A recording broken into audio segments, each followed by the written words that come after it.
Hello, and welcome back to Wheel of Time. Let's read. Welcome back to my studying.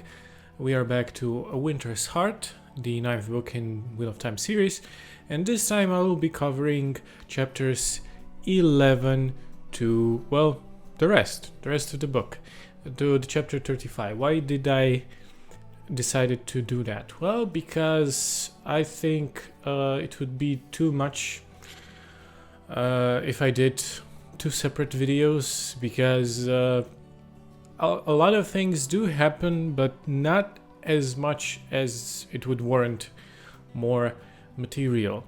So let us strap in and begin with a recap. Where we are. Well, we are back to Nynaeve, and she is having some really interesting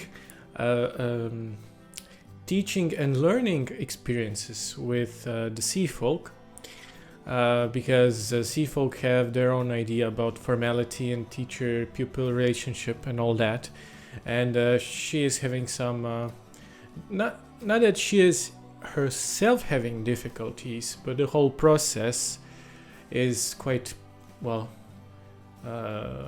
painful. And the process is the shielding, the weaving of the shields.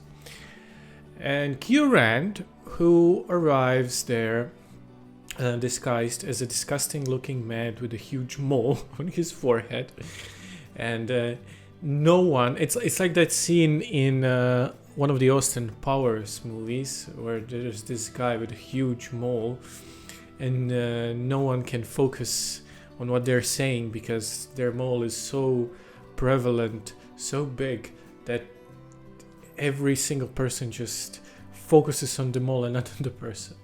But he reveals himself to Nynaeve, and the reason why he's there is because he has a plan to cleanse the saidin, the male counterpart of power.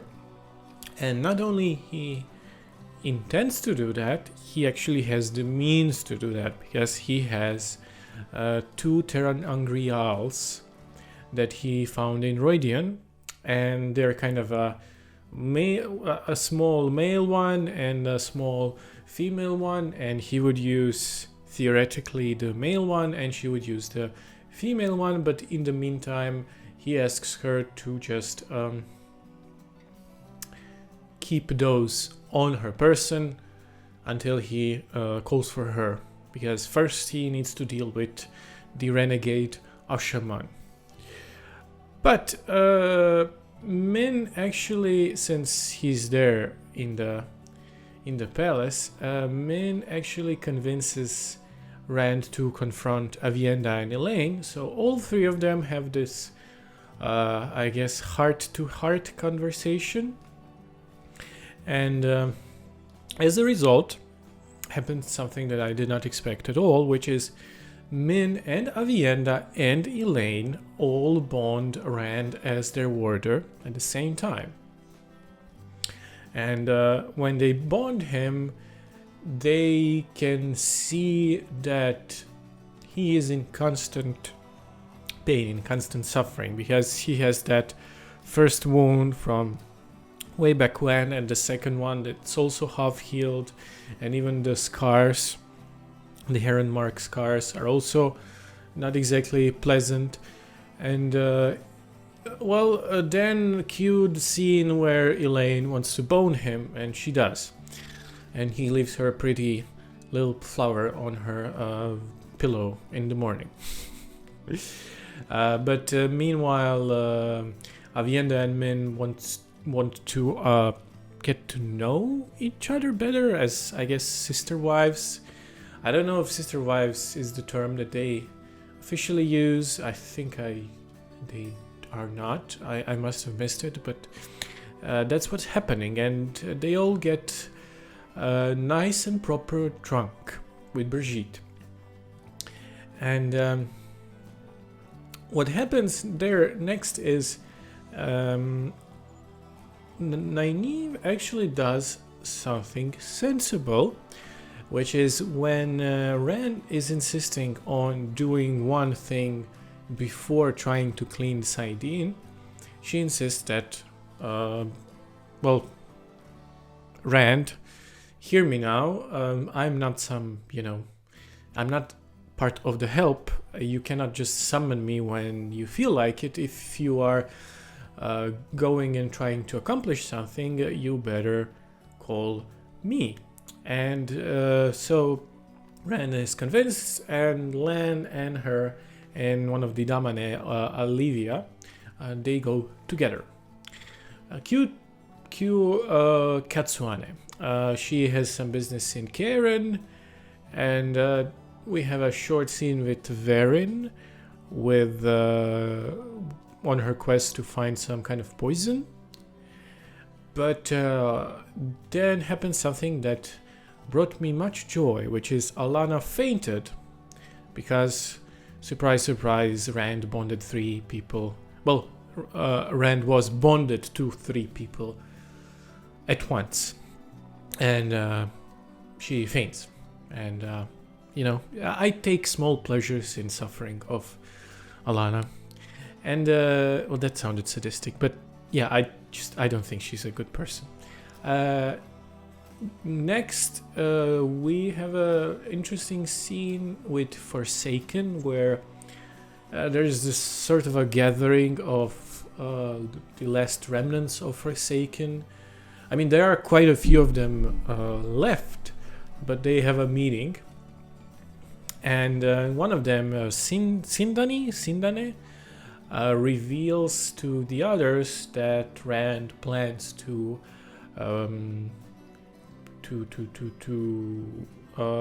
not the verbiage that was used was not to clean the Saidin, but to break the world again, which I'm kind of can he do that? But more about that later.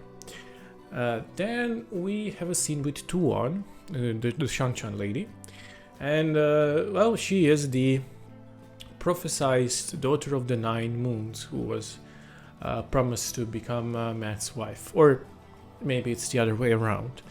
Looks like she's the dominant one in the relationship, maybe, I don't know. And she arrives to Ebudar with her servant guard, Selusha, and a small cohort of Damane, one of which is a used to be a Sedai, and someone who can sense the truth speaker, and someone who has a foretelling, apparently talent. I'm not too sure how different that foretelling is from Min's power and the way that manifests. So we have Matt, and he meets Aludra, which was, if you remember, the firework lady, also way back when. If I recall correctly, Rand and Matt, or essentially she got saved by our Taviran boys. And Matt tries to convince Aludra to buy, or that she sells her fireworks to him. But I don't think much happens from that. And Matt then tries to leave the city of Ebudar with the certain circus ringleader Valan Luka with his show. Then we have a chapter with Beslan, who kind of whines about how little power Queen Tylan has under the Shanchan occupation. But we have Matt kind of cruising around the palace, not trying to enter it, but he's suddenly attacked by Golem, and he actually almost perishes. But he is then saved by a man, Noel Charon, who enters the fray. Who he is, I don't know, but apparently Golem wanted no additional noise victims, whatever, and the Golem just goes away. No witnesses apparently are wanted. Then we find out a bit of this guy Nolan's backstory as he lost his inn reservation because Shanchan are so numerous that they are being prioritized to normal guests. So Matt offers him a lodging in the palace, not a palace. So Matt is all super filthy from the fight with Golem, and he enters and sees Queen Tylin having a lively conversation with Suroth, the High Lady, and Tuon. And Tuon, in a baffling turn of events, offers to buy him. More about that later.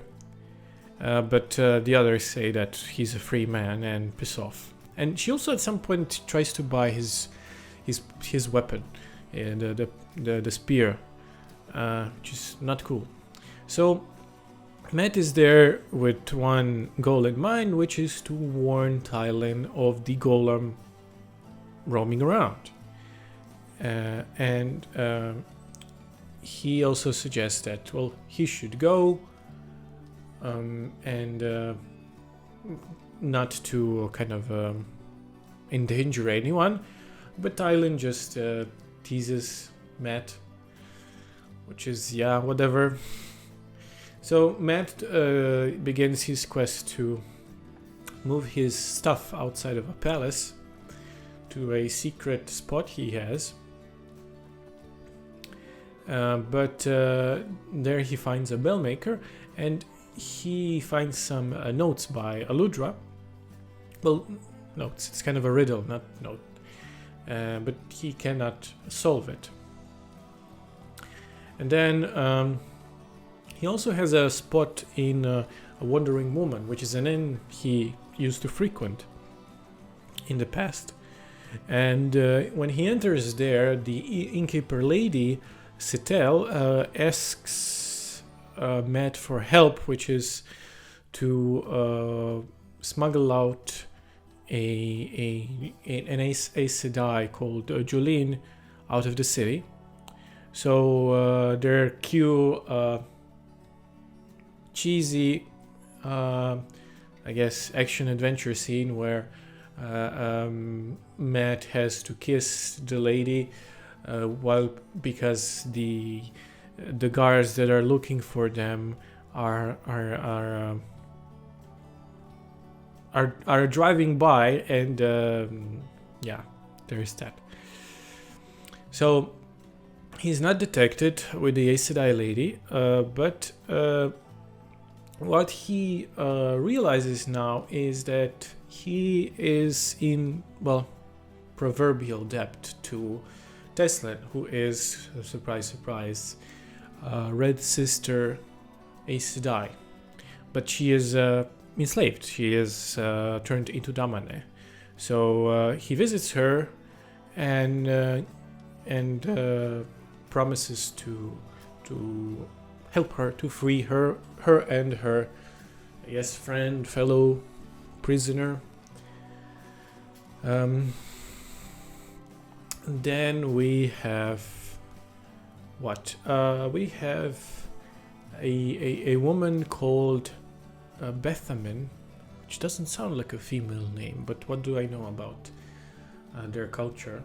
So she is a Suldam, but she's a free Suldam, unleashed Suldam, who was freed by the Againin, and she's visited by a truth seeker to find out if Againin have been meeting Aes Sedai representing High Lady Surath.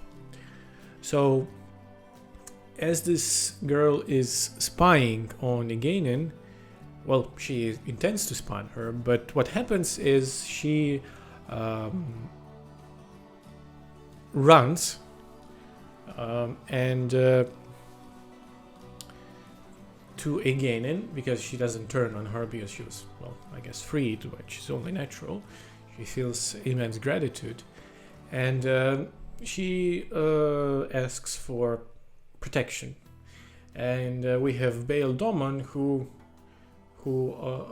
offers, well, suggests that they ask help from our favorite Ruffian, Matt Cawthon, because he recognized him while Matt was visiting a wandering woman, the inn.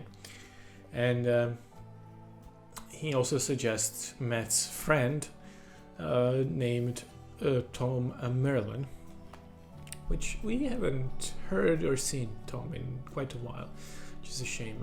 I'd like to see more of him, but that's besides the point. So we're back to Rand, and he is on a quest to find Ashaman who attacked the Karen Palace, his quarters. He finds one of them and kills them, but he loses the other one. And the other one is actually killed by Padan Fain, because two of the rogue Ashaman were under orders by Tain, because of course they were. But surprise, no surprise, Tain was working under orders from Demandred and Moradin, the Forsaken. They were actually, I think, ordered to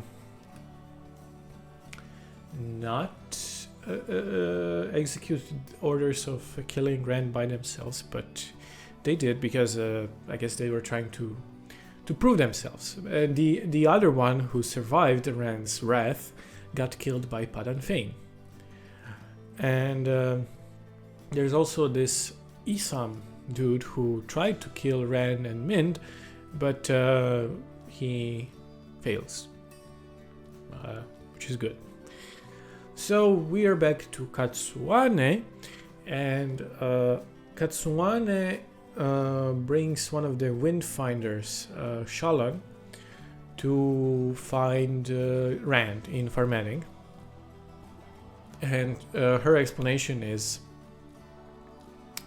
that Farmanning has this Terangrial which affects the whole city and blocks channeling for everyone. And to make things better, you can't even use swords in Farmanning, so you're kind of helpless, unless you know Kung Fu. Or any other martial art, I suppose. So she goes to visit someone named Alebra Barsala, who is kind of a representative of the city of Farmanning, and requests to see another Terangrial. Is it the same one? This Terangrial she wants to see shows a location of channelers near the city. I didn't quite catch that turn of events with Katsuane. So we have Rand, and Katsuane and Alana visit him at a completely new inn that none of them were before. And Alana dares to ask who else bonded Rand, and she also dares to refuse a release of her own bond on him. And Rand just sends her away to Karen. And Varen begins to but behave quite strangely, where she almost poisons Katsuane, because that poison from the earlier she was looking for, I guess she was trying to determine who can she poison. What's up with that? Doesn't I just okay, fine. And then we have Elaine, and Elaine actually, well, I forgot to mention. Yeah, I guess she's pregnant. Yeah, because when she slept with Rand, she's pregnant with his child. But that's besides the point. Elaine meets Egwene in Emmonsfield, in the Dream Emmonsfield, and they chat up and catch up about, oh, what's up? What you're doing? Oh, I'm just leading an army to retake the tower. And what about you? Well, I just kind of bonded Rand and gained two sister wives, and it's all good. And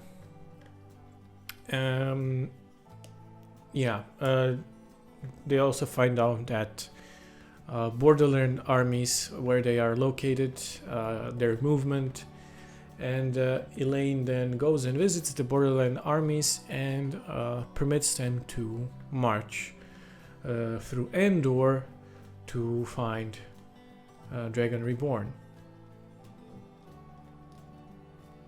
Why?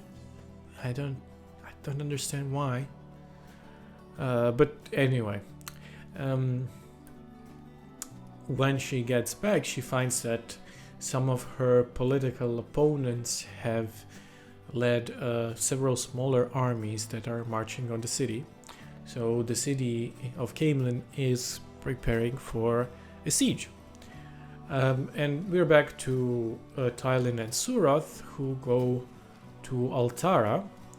They leave towards Altara, and Matt also prepares to leave, but he gets news that Golem is still in the city, and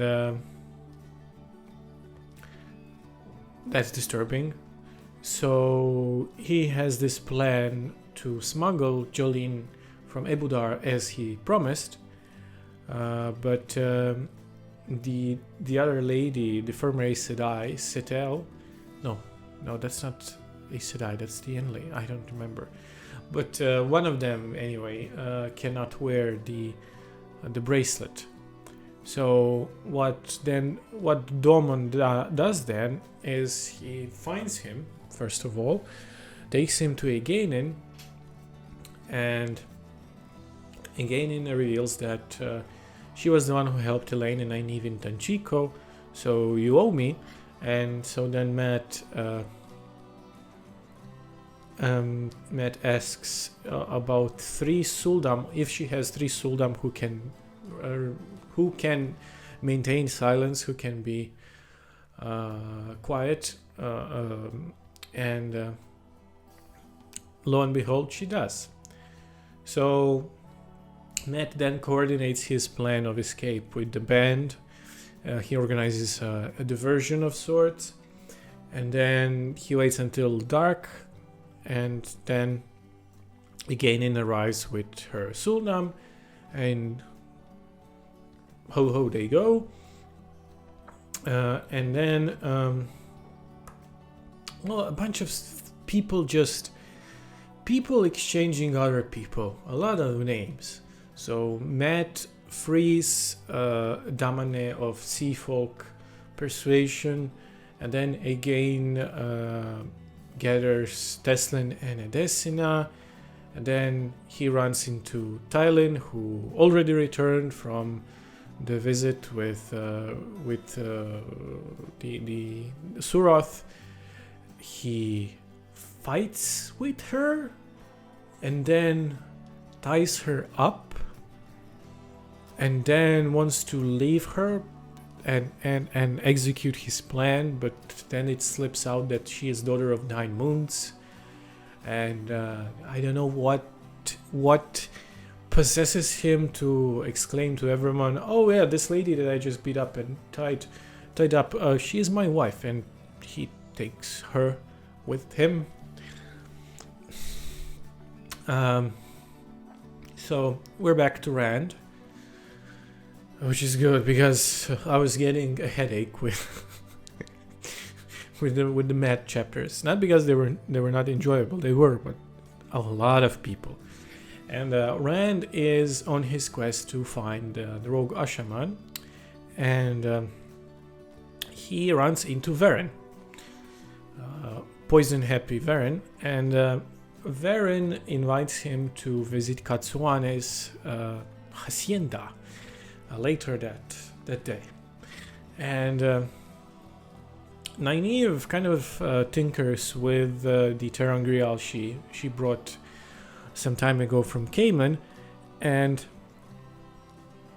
one of them actually allows her to use Saidar inside the city. But yeah, that's that. Oh, actually, Did I mix things up? I think that Rand killed 2 Ashaman. Well, he killed one and then the other escaped, but there are more. So he receives a letter that tells him where the other 2 are. And Min has a vision where he sees that Rand is walking into a trap. But that's nothing new for our boy Rand. So Min then goes to Katsuane and to, I guess, have a chat about Rand and this whole thing and Rand's plans, because I guess she sees that, it might get dangerous. So we're back to Nynaeve. Nynaeve uses this ter'angreal that allows her to channel, and she uses it to fly herself and Rand and Lan to the roof of a house where the Ashaman are hiding, which is a bootmaker's shop, and the 2 are already dead, and they are already dead because they've been killed by Padan Fain. Which, are they the same 2? No, they're different 2 guys. Am I getting senile? But anyway, it's an ambush. Padan Fain and another guy, another dark friend called Toram, are waiting in an ambush, and they're not very successful with their ambush because Fain runs away, and Rand and Lan go back to the rooftop, and there's that. But they are caught, so it was a trap. It's a big twist where guardsmen surround the bootmaker's shop where Rand and Lan were, and they're in prison. So Rand wakes up in a cell, but Katsuane has this clever plan where she tries to prove that there are other people, the other Ashaman channeling inside the city, therefore Rand cannot be guilty, and Rand is let go, which is kind of a bit too convenient for my taste, but that's just me. So Rand and the others, they leave Farmedding, and finally they go on their quest to claim Saidin. And the place where they will perform this thing is not far from, well, it's just a hill outside of Shadar Logoth, the cursed city where all of the shenanigans started in Book 1. And there Nynaeve links with Rand, and using 2 of the ter'angreal keys, and then they begin to cleanse the taint from Saidin, Dark One's taint. They also go then to the entrance, and Well, what happens is he kind of links the corruption to the city with Saidar, and kind of, I guess, acts as a, I don't know, what's the thingy in engineering? Kind of a... Anyway, doesn't matter. He starts to clean it, and he is, of course, attacked. And the others that traveled with him, like Katsuane and the others, Katsuane, for example, she channels a shield around him and Nynaeve, because him and Nynaeve are cleaning Saidin. Then the Maurice and Elsa and Jahar are kind of additional protection, and they are attacked by Demandred and Graendal and Arangar, who for some reason can use Saidin. More about that later. It's kind of actually a cool fight, a very dynamic couple of scenes, and lo and behold, Dashiva is dead, who is, I guess, Arangar. And Bugidian is also there, but she's not fighting. And the rest of the Forsaken run away, and apparently the taint is gone. Saidin is cleansed. Two of the Rand's group are killed, but the rest of them are healed by Dahmer. So actually Forsaken are in a very desperate attack. They try to stop the whole thing, but Katsuane with Ashaman and others fends them away. And well, we learn that, as I said, that Dashiva is Osangar, and also quite a few other people. And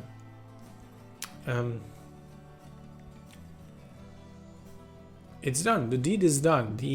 Actually, the most unexpected part of the book is done. Something that I did not expect to happen at all, which I know, read and find out. Now I get all of the comments you've been leaving at my previous videos. So it's kind of a very flashy, the whole ending of the book, because as soon as the process is done, Shadar Logoth just implodes and collapses, and well, Osangar is killed, but yeah, that's beside the point. The whole city of Shadar Logoth gets swallowed into the ground, and this huge crater, giant crater, gets formed in the fallout of it. And well, Rand goes to sleep, which is kind of the ending of the book. And a scene earlier was, while this whole process was completing, the female key breaks, but the male one doesn't.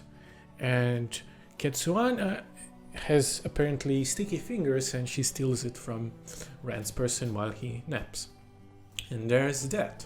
So let's move on to questions. This was quite long, so questions. Well, question number one. So we have another bonding, another unexpected thing. So we have Min, Avienda, and Elaine. All three of them bond Rand as their warder. I understand the part about Min. So Min doesn't have power, so that the others do the weaving to include her. But now there are 4 women who have him as their warder. So it got me thinking. Alana can't control Rand because they're both channelers. And of course he's also Dragon Reborn. Maybe she could control him if he were not Dragon Reborn, but he is. But what about Min? What's the difference between Min's feel, for the lack of word, of the bond, as opposed to other 3 women who are full Aes Sedai? That will be interesting to see if it's ever explored.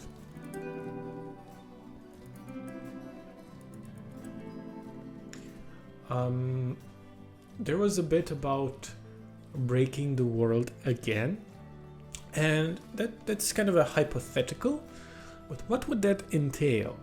Would that entail a reshift of continents, ushering of a new age? I just don't see how this act of cleaning Saidin, which is titanic, it's absolutely huge, but I just don't see how it would cause another turn of the wheel, right?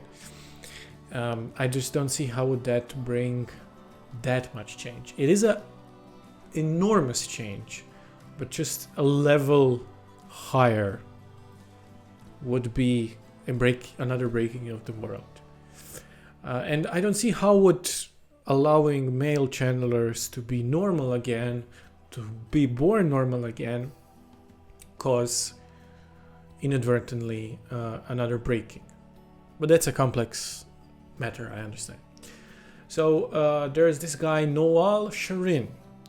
And who is he? Is he a dark friend? Is he a double agent of some kind? Jordan is making me paranoid about every single character, about any of the Taviran, or well, not any of the Taviran, about any of the characters that Taviran guys or Two River girls meet along the way. And there's another question about Elaine and her pregnancy, if we're calling that. So she is pregnant with Rand's child. I do not know how much time-wise ground will the rest of the books cover. So now we finished book 9. We have a few more, but not that much. Will there be a time jump or anything like that? I do not know. But I do know that it's a huge deal. How will that work politically? He didn't exactly marry her. And also, how will that work biologically? Because when Nynaeve was training and training with the Wind Finder ladies, she finds out that it's not uncommon to have like 3 generational channelers back to back, like a grandmother, mother, and daughter, all 3 having significant power. So how would a child of Dragon Reborn be? Will it be a powerful channeler? Is it a random, or is it what's gonna happen? That's my question. The implications are huge. I guess my question is more about implications more than anything. And there is a question about cleaning the Saidin. So they did it in Shadar Logoth. If I remember correctly, it used to be it was a city that was built by Ogier. And it wasn't always evil, but it got infected with evil to that point where it became contagious and all that. And I'm metaphysically and just physically, I guess, I'm interested in the logistics of it all. Why did they clean there exactly? Was it the only place where he could link with the city's evil and clean it? But doing that, he cleaned Saidin globally for everyone. But I guess maybe I'm mixing up physical and metaphysical. He was at a physical location, but the changes he made to that physical location with power manifested globally to everyone. I'm just rambling, I'm sorry. And my last question is about the very last bit of the book about Katsuane and her sticky fingers and the key that she pocketed. Will that key be relevant in the future again? Because we had like the Horn of Valir, right? And it was a big deal. And we had hunters, and we still have hunters. But no one used it for quite a while. And it's kind of fallen to the wayside narratively because Jordan keeps introducing these important items and MacGuffins. And Jordan wrote a scene where Katsuane, an important character, not a minor character, steals this thing that just was instrumental in making a big change and going on her merry way. Will that be important down the line? Let's move on to things that I liked. What I liked? Well, I liked quite a few stuff. I did not expect Rand to be so proactive in his quest to clean Saidin. But that's one thing. What made me happy is him going to Nynaeve and include her in cleaning the Saidin, including her in a quest to clean Saidin. And I liked how Nynaeve reacted. She did not react with, oh you sheep herder, woolhead, whatever. She actually said, I think it's a wonderful idea if we can pull it off. Are you sure we can pull it off? Let's do this. Not so nicely, but nice enough for Nynaeve. And I just, at this point, I guess I was under impression that their friendship has eroded. But it didn't, and I'm glad it didn't, and it worked. Saidin was cleansed, and Nynaeve was instrumental in it. And this whole thing is just a seismic shift of a change. What I like about Jordan's overarching philosophy in Wheel of Time universe is that he introduces these status quo changes, and they always feel massive. They never feel unearned. They feel massive, and this cannot be understated, because at the very beginning he introduces about the cyclical nature of the universe and all that, and about how much certain traditions are and beliefs are deeply rooted in specific cultures. And then after he establishes those rigid beliefs and cultures and all that, he introduces a change, and he follows through with that change. And I'm always impressed by that.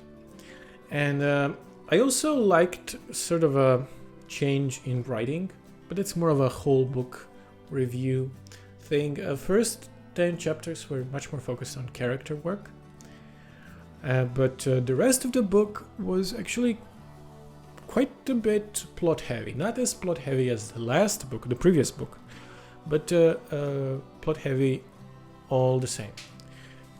Something that I didn't touch upon all that much, but I did appreciate it quite a bit. When Rand is imprisoned, he kind of suffers a crisis, emotional crisis. I can only describe it as a sort of a panic attack. There's this cell scene where Rand wakes up in a cell, and Lewis Terran is also awake in his head and begins just to freak out. He's freaking out in Rand's head, and that was exceptionally well done. The inner turmoil is something that Jordan conveys in such a believable, empathetic way. I appreciate that. Whether that was from Jordan's experiences of his own, it was really well done. It was not cheap.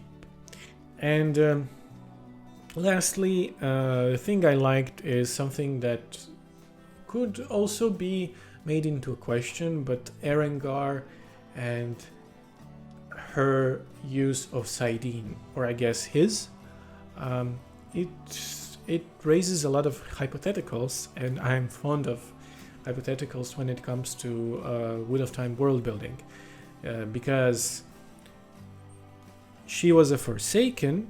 Well, Forsaken, a male Forsaken who got reincarnated as a woman, but remained to use Saidin. So in this life, in this era, he is a she, but she can use the male counterpart of power. And I was suspicious of Dashiva, but I did think he was sort of on Rand's side. But one thing, the part that he is Forsaken wasn't surprising to me, but the part that he is Essengar was.